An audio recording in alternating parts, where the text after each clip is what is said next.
Hello friend, welcome to Jayalakshmi lifestyle ಚಾನಲ್ಗೆ.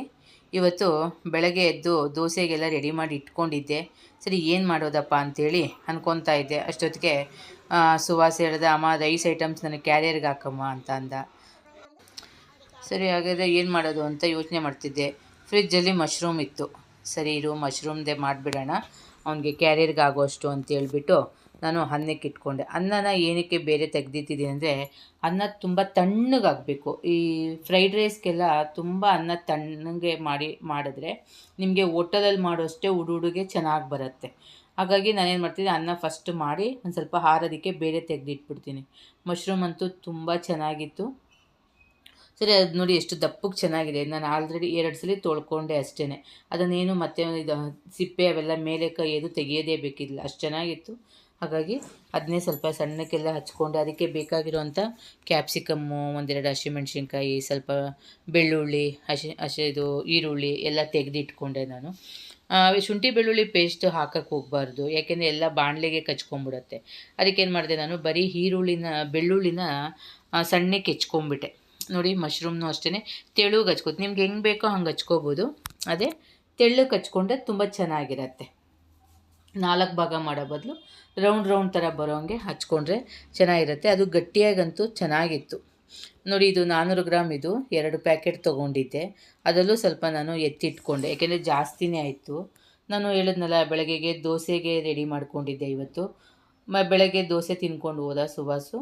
ನನ್ನ ಕ್ಯಾರಿಯರ್ಗೆ ಈ ಮಶ್ರೂಮ್ ಫ್ರೈಡ್ ರೈಸನ್ನೇ ಮಾಡಿ ಹಾಕ್ಕೊಟ್ಟೆ, ಏಕೆಂದರೆ ತುಂಬ ಇಷ್ಟಪಡ್ತಾನೆ ಆ ಮಶ್ರೂಮ್ನು. ಮತ್ತು ಇವಾಗ SLC ಇರೋದ್ರಿಂದ ಅಲ್ಲೂ ತುಂಬ ಓದಿಸ್ತಿರ್ತಾರಲ್ವ, ಅದಕ್ಕೆ ಹೇಳ್ತಾನೆ, ಅಮ್ಮ ನನ್ನ ಕ್ಯಾರಿಯರ್ಗೆಲ್ಲ ರೈಸ್ ಐಟಮ್ಸ್ ಕೊಟ್ಬಿಡು, ನಾನು ಸ್ಪೂನಲ್ಲಿ ತಿನ್ಕೊಂಡು ಎತ್ತಿಟ್ಕೊಳ್ಳೋಕೆ ಸರಿ ಹೋಗುತ್ತೆ, ಅಂದರೆ ಹ್ಯಾಂಡ್ ವಾಶ್ ಮಾಡೋಕ್ಕೆ 2 ಸಲ ಓಡಾಡಬೇಕು ಅಂತ ಹೇಳ್ತಾನೆ. ಹಾಗಾಗಿ ಮಶ್ರೂಮ್ ಫ್ರೈಡ್ ರೈಸ್ ಮಾಡೋಣ ಅಂತ ಹೇಳ್ಬಿಟ್ಟು ಎಲ್ಲ ರೆಡಿ ಮಾಡ್ಕೊತಾ ಇದ್ದೀನಿ. ಬೇಗ ಆಗೋಗುತ್ತೆ. ರೈಸ್ ಒಂದು ಮಾಡಿ ಇಟ್ಕೊಂಡ್ಬಿಟ್ರೆ, ಫಸ್ಟ್ ಎದ್ದಿದ ತಕ್ಷಣ ಒಂದು ಕುಕ್ಕರ್ ಇಟ್ಬಿಟ್ರೆ ತುಂಬ ಈಸಿ, ಬೇಗ ಆಗುತ್ತೆ. ನಾನು ಆದಮೇಲೆ ಶುಂಠಿನೂ ಅಷ್ಟೇ ಸ್ವಲ್ಪ ಸಿಪ್ಪೆ ಬಿಡಿಸಿರೋದು ಇರಲಿಲ್ಲ.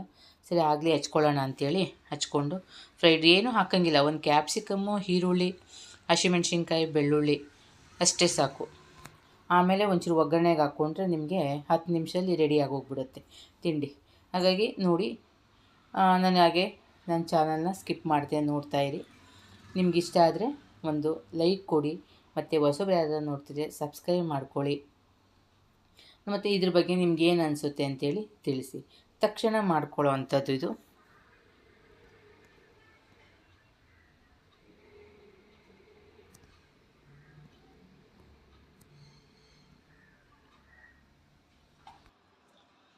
ನಾನು ಒಂದು 5-6 ಸ್ಪೂನು ಎಣ್ಣೆ ಹಾಕ್ಕೊಂಡಿದ್ದೀನಿ, ಹಾಗೆ 1 ಸ್ಪೂನು ಬಟರ್.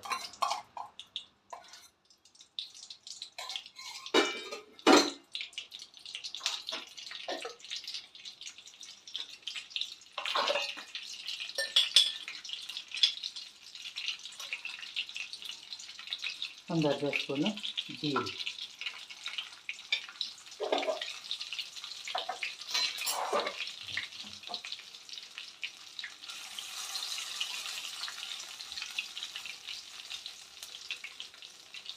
ಹಾಗೆ ಸಣ್ಣಕ್ಕೆ ಹೆಚ್ಚಿಟ್ಕೊಂಡಿರೋವಂಥ ಬೆಳ್ಳುಳ್ಳಿನ ಜಜ್ಜಿ ಹಾಕ್ಬೋದು, ಆದರೆ ನಿಮಗೆ ಬಾಣಲಿಗೆಲ್ಲ ಕಚ್ಕೊಂಡ್ಬಿಡುತ್ತೆ. ಹಾಗಾಗಿ ಸಣ್ಣಕ್ಕೆ ಹೆಚ್ಚಿಟ್ಕೊಂಡು ಹಾಕ್ಕೊಂಡ್ರೆ ಚೆನ್ನಾಗಿರುತ್ತೆ. ಮತ್ತು ಹಾಗೆ ಹಸಿಮೆಣ್ಸಿನ್ಕಾಯಿ, ಖಾರ ನಿಮ್ಗೆ ಹೇಗೆ ಬೇಕೋ ಆ ಥರ ಹಾಕ್ಕೋಬೋದು. ಮನೇಲಿ ಈಗ ನಾನು ಸ್ವಲ್ಪ ಮಾಡ್ತಿರೋದ್ರಿಂದ ಒಂದು 6-7 ಮೆಣಸಿನ್ಕಾಯಿ ಹಾಕ್ಕೊಂಡಿದ್ದೀನಿ. ಸ್ವಲ್ಪ ಎಣ್ಣೆ ಚೆನ್ನಾಗಿ ಬಾಡಿ ಅಲ್ಲಿ ಖಾರ ಬಿಡಬೇಕು, ಆವಾಗ ತುಂಬ ಚೆನ್ನಾಗಿರುತ್ತೆ. ಮತ್ತು ಉದ್ದಕ್ಕೆ ಹಚ್ಕೊಂಡಿರೋವಂಥ ಈರುಳ್ಳಿ, ನಾನು 2 ಈರುಳ್ಳಿ ತೊಗೊಂಡಿದ್ದೀನಿ. ದಪ್ಪ ಈರುಳ್ಳಿ, ದಪ್ಪ ಅಂದರೆ ತುಂಬ ದಪ್ಪ ಅಲ್ಲ, ಸ್ವಲ್ಪ ಮೀಡಿಯಮ್ ದಪ್ಪ ಇರೋವಂಥದ್ದು. ಅದನ್ನು ಕೂಡ ಚೆನ್ನಾಗಿ ಬಾಡಿಸ್ಕೋಬೇಕು. ಈರುಳ್ಳಿ ಕೂಡ ತುಂಬ ಮೆತ್ತಗಾಗಬೇಕು.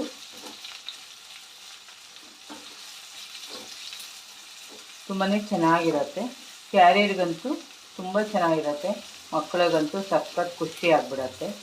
ತುಂಬ ಚೆನ್ನಾಗಿ ತಿನ್ಕೊಂಡು ಬರ್ತಾರೆ ಮಕ್ಕಳು. ಕ್ಯಾರಿಯರ್ ಬಿಟ್ಕೊಂಡು ಬಂದರು ಅಂತ ನಾವು ಯೋಚನೆ ಮಾಡೋದಕ್ಕಿಂತ ಅವ್ರಿಗೆ ಇಷ್ಟವಾಗಿರೋ ಅಂಥದ್ದು, ಇಷ್ಟಪಡೋ ಅಂಥದ್ದನ್ನು ನಾವು ಮಾಡಿಕೊಟ್ರೆ ಚೆನ್ನಾಗಿರುತ್ತೆ.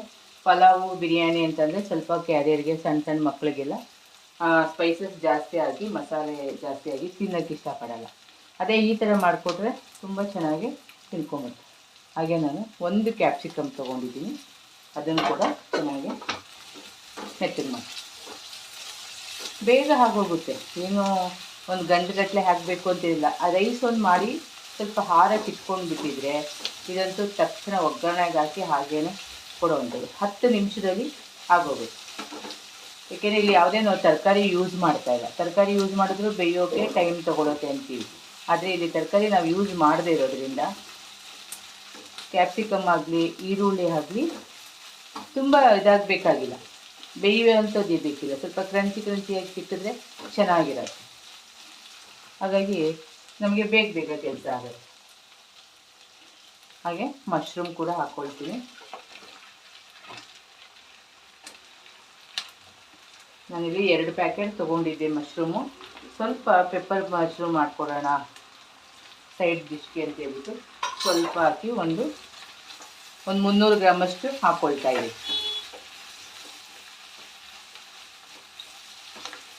ಸುಮ್ಮನೆ ಶಾರ್ಟರ್ ಥರ ಸೈಡ್ ಡಿಶಲ್ಲಿ ಸೈಡಿಗೆ ಸ್ವಲ್ಪ ಮಾಡಿಕೊಟ್ರೆ ಈಗ ಮನೇಲೂ ಕೂಡ ತಿಂದು ಹೋಗ್ತಾರಲ್ವ, ಹಾಗಾಗಿ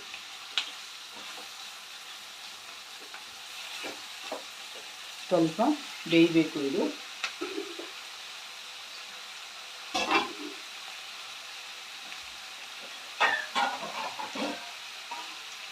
ಸ್ವಲ್ಪ ಮುಚ್ಚಿರೋದು.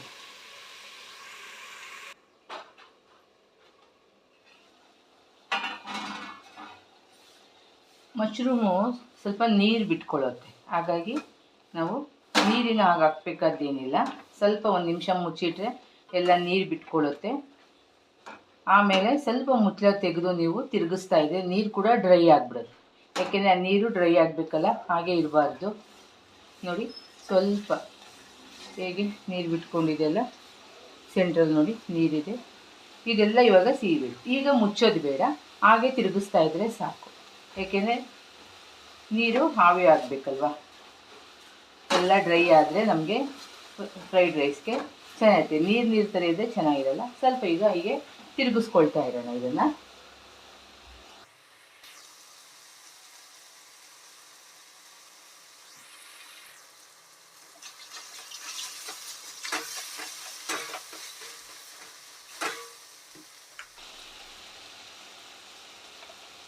ರುಚಿಗೆ ತಕ್ಕಷ್ಟು ಉಪ್ಪು ಹಾಕೋಣ. ಆಮೇಲೆ ಅನ್ನ ಹಾಕಿದ ಮೇಲೂ ಕೂಡ ಸ್ವಲ್ಪ ರುಚಿ ಟೇಸ್ಟ್ ನೋಡಿಕೊಂಡು ಉಪ್ಪು ಹಾಕ್ಕೋಬೋದು. ಅಥವಾ ಅನ್ನಕ್ಕೆ ನೀವು ಉಪ್ಪು ಹಾಕಿ ಮಾಡ್ಕೊಂಡಿದ್ರೆ ತೊಂದರೆ ಇಲ್ಲ, ಹಂಗೇ ಮಾಡ್ಬೋದು. ನಾನು ಅನ್ನಕ್ಕೆ ಉಪ್ಪು ಹಾಕಿಲ್ಲ, ಹಾಗಾಗಿ ಇಲ್ಲಿ ಸ್ವಲ್ಪ ಹಾಕಿದ್ದೀನಿ.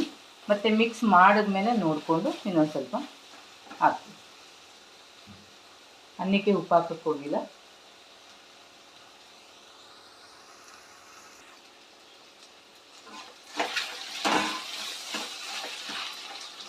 ಆಗಿದೆ.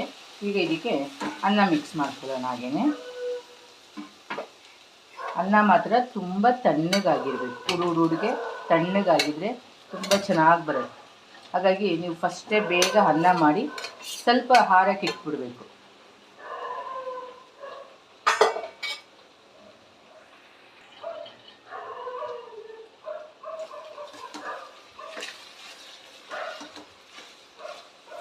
ಸಿಂಪಲ್, ಸುಮ್ಮನೆ ತಕ್ಷಣ ಮಾಡ್ಕೋಬೋದು. ಏನು ಅದಕ್ಕಾಗಿ ತುಂಬ ಹೊತ್ತು ಬೇಕಾಗಿಲ್ಲ, ತುಂಬ ಪ್ರಿಪ್ರೇಷನ್ ಬೇಕಾಗಿಲ್ಲ.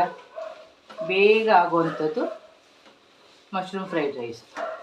ಮಕ್ಕಳಿಗೆ ಕ್ಯಾರಿಯರ್ ಕಟ್ಟಬೇಕು, ಸ್ವಲ್ಪ ಲೇಟಾಗಿ ಮನೇಲಿ ಆ್ಯಕ್ಚುಲಿ ಎಲ್ಲರ ಮನೇಲಿ ಈಗ ಫ್ರಿಜ್ಜಲ್ಲಿ ಮಶ್ರೂಮು ಪನ್ನೀರು ಸ್ಟಾಕ್ ಇಟ್ಕೊಂಡೇ ಇರ್ತೀರ. ವಾರದಲ್ಲಿ 1 ದಿವಸನಾದರೂ ಮಕ್ಕಳಿಗೆ ಮಾಡಿಕೊಡ್ಬೇಕು, ಒಳ್ಳೆ ಪ್ರೋಟೀನ್ ಇರುವಂಥದ್ದು. ಅದಕ್ಕೆ ನಾವೇನು ಮಾಡ್ತೀವಿ, ಆ ಥರ ಇದ್ದಾಗ ನೀವು ತಕ್ಷಣ ಎದ್ದು ಬೇಗ ಮಾಡಿಕೊಡ್ತೀವಿ.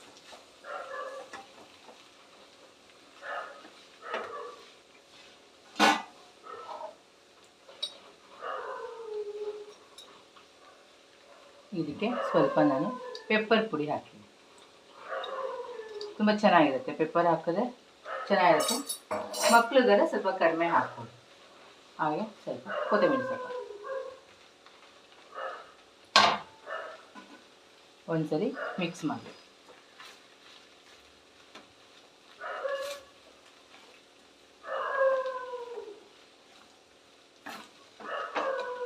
ನಾನು ಒಂದು 300 ಗ್ರಾಮಲ್ಲಿ ಮಾಡ್ತಿದ್ದೀನಿ ಅಷ್ಟೇ. ಸ್ವಲ್ಪ ಇದೊಂದು ಅವನಿಗೆ ಕ್ಯಾರಿಯರ್ಗೆ ಮತ್ತು ಒಂದು ಇಬ್ಬರಿಗೆ ಆಗತ್ತೆ. ಸ್ವಲ್ಪ ಸಪ್ಪೆ ಅನ್ನಿಸ್ತಿದೆ, ಹಾಗಾಗಿ ಒಂಚೂರು ಉಪ್ಪು ಹಾಕ್ಕೊಳ್ತೀನಿ. ಏಕೆಂದರೆ ನಾನು ನೀವು ಹೇಳಿದ್ನೆಲ್ಲ ಅನ್ನಕ್ಕೆ ಹಾಕಿರಲಿಲ್ಲ ಅಂತ. ನೀವು ಅನ್ನಕ್ಕೆ ಹಾಕಿದ್ರೆ ಸರಿ ಆಗುತ್ತೆ.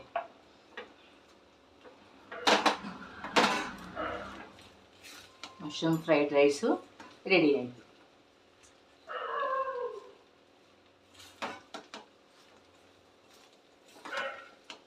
5 ರಿಂದ 10 ನಿಮಿಷ ಆಯಿತು ಎಲ್ಲ ಹೆಚ್ಕೊಂಡು ಮಾಡಿದೆ ಒಗ್ಗರಣೆ ಹಾಕೋಷ್ಟೊತ್ತಿಗೆ. ಏಕೆಂದರೆ ಮೊದಲೇ ಅನ್ನಕ್ಕೆ ಇಟ್ಕೊಂಡಿದ್ದೆ ನಾನು. ನೋಡಿ, ಮಶ್ರೂಮ್ ಫ್ರೈಡ್ ರೈಸು ರೆಡಿ.